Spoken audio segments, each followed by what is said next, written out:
Quand on se trouve au pied de ces falaises, on se sent minuscule et pourtant à l'abri de tout danger. L'aura de Saint-Vérédème et peut-être celle de Saint-Gilles, ermite qui jadis occupait ces lieux, plane encore sur les eaux turquoises du Gardon, dont les berges résonnaient naguère des rires des visiteurs d'un après-midi d'été. Une nouvelle balade gardoise nous emmène au cœur du site de la baume Saint-Vérédème.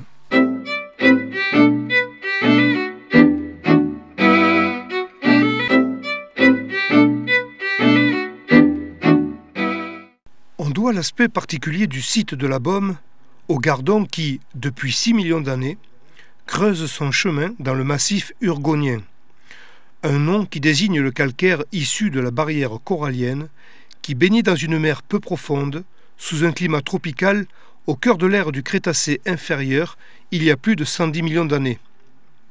Lorsque les Pyrénées et les Alpes se soulevèrent, la mer se referma et le calcaire se retrouva dans des massifs montagneux, à l'air libre. L'activité intense de l'eau courante a créé au fil des siècles cette vallée à flanc raide, ce canyon sinueux, d'une profondeur atteignant par endroits 120 mètres et occupant une surface de 2940 hectares. Pour s'être forgé au fil du temps, le site est aujourd'hui classé espace naturel sensible. Pour pouvoir exercer sa compétence en matière d'environnement, le Conseil général du Gard dispose d'un droit de préemption qui lui permet d'acquérir ces espaces. Une vingtaine de sites gardois naturels sont de la propriété du département. Il faut savoir que le département en fait, a une compétence en matière d'environnement qui est liée à l'acquisition en matière d'espaces naturels sensibles. Et il bénéficie donc de deux outils, un outil juridique et un outil financier. L'outil juridique lui permet en fait sur des périmètres dits de zone de préemption de pouvoir acquérir des terrains et donc de se substituer aux futurs acquéreurs sur ces périmètres qui sont entendus avec les communes évidemment, localement. Et puis donc un outil financier qui est la taxe départementale des espaces naturels sensibles, qui est prélevée sur les constructions et qui lui permet de mettre en œuvre cette politique d'acquisition puis de gestion des sites et d'ouverture au public. Aujourd'hui propriétaire de 21 sites classés, l'instance départementale est tenue d'ouvrir ces sites au public. Le niveau d'accueil dépend directement d'impératifs eux-mêmes liés aux conditions de pérennité de la diversité biologique ou biodiversité. Selon la problématique en matière de biodiversité et de présence d'espèces ou d'habitats naturels, le département juge de l'opportunité ou non d'ouvrir les sites au public. Donc certains sites relativement fragiles, donc par exemple sur les gorges du Gardon vous avez le lac de Bonaly. Si le département acquiert un site sur lequel le lac de Bonaly est susceptible de pouvoir nicher, on va essayer d'éviter effectivement que la fréquentation se fasse, en particulier en période de nidification, autour de lac de Bonaly. Et on va privilégier d'autres sites ou sur un même site relativement vaste, d'autres secteurs.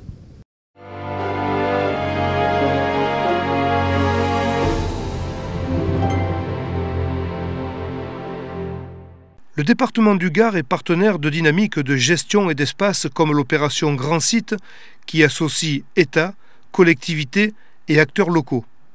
Respect des lieux, accueil pédagogique du public, association au projet des habitants sont les principaux axes de travail. Donc les gorges du Gardon, par exemple, avec le site de la Baume sur lequel nous sommes, est un site classé qui fait l'objet d'une opération Grand Site.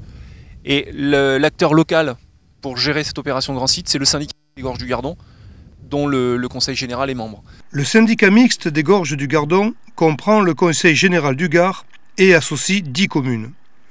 Il est porteur de l'opération Grand Site et animateur du réseau Natura 2000, puisque l'Europe s'est lancée dans la réalisation d'un réseau de sites écologiques afin de valoriser le patrimoine naturel des territoires et participer à la préservation des espèces végétales et animales. 25 000 sites en Europe et 1705 en France, représentant 12% de la surface du sol national, sont concernés par 2 directives européennes. Par rapport à Natura 2000, c'est un autre outil de gestion, mais qui va concerner uniquement tout ce qui est biodiversité, donc espèces de faune, flore et habitat naturel.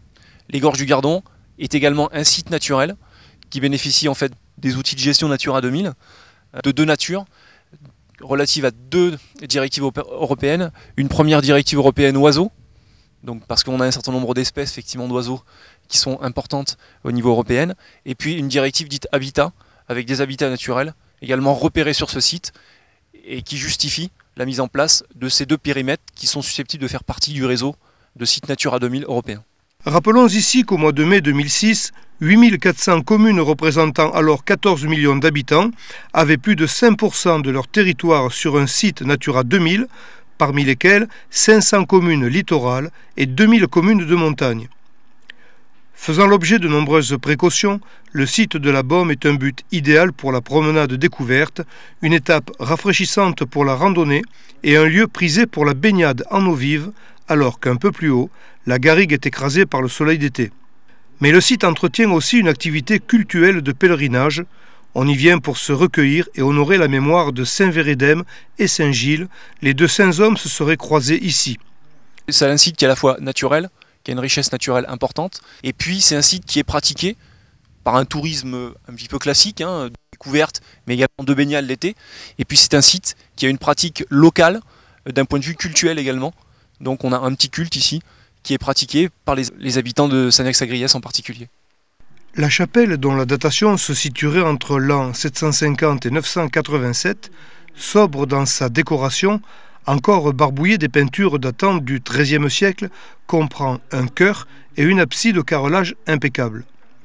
Les 3 statues saint-sulpiciennes représentant Dieu, Saint Vérédème et Saint Gilles, dont le passage en ces lieux n'est pas certain, encore présentes au début du siècle dernier, ont depuis disparu. Derrière leur emplacement, peint sur le roc, une représentation de Saint Christophe portant l'enfant Jésus. Un peu plus loin, dans l'ermitage, seuls quelques indices montrent la présence d'un homme, d'un chrétien, comme ces croix gravées dans le rocher ou ces découpes taillées dans la montagne qui devaient accueillir une couche. Sur la berge en contrebas, dans le rocher, on peut apercevoir les ornières laissées par les roues de charrette qui empruntaient une piste aménagée. C'est de là que part un petit sentier sinueux qui mène à la chapelle.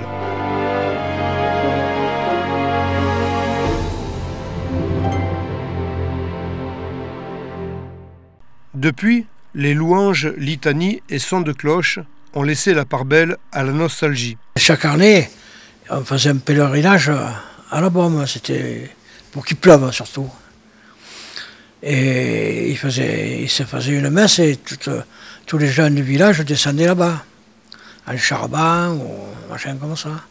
Et ils mangeaient là-bas. Alors ils se descendaient du vin, des victuailles, après tout ce qu'on avait pendant la guerre, quoi, des poulets ou des lapins, des machins comme ça, quoi. Et nous, on pêchait du poisson, qu'on faisait cuire pour tout le monde, quoi. Justin Trouchot se rappelle de cette époque, quand la Beaume était le point de chute préféré des habitants de Sanilac pour leur balade dominicale.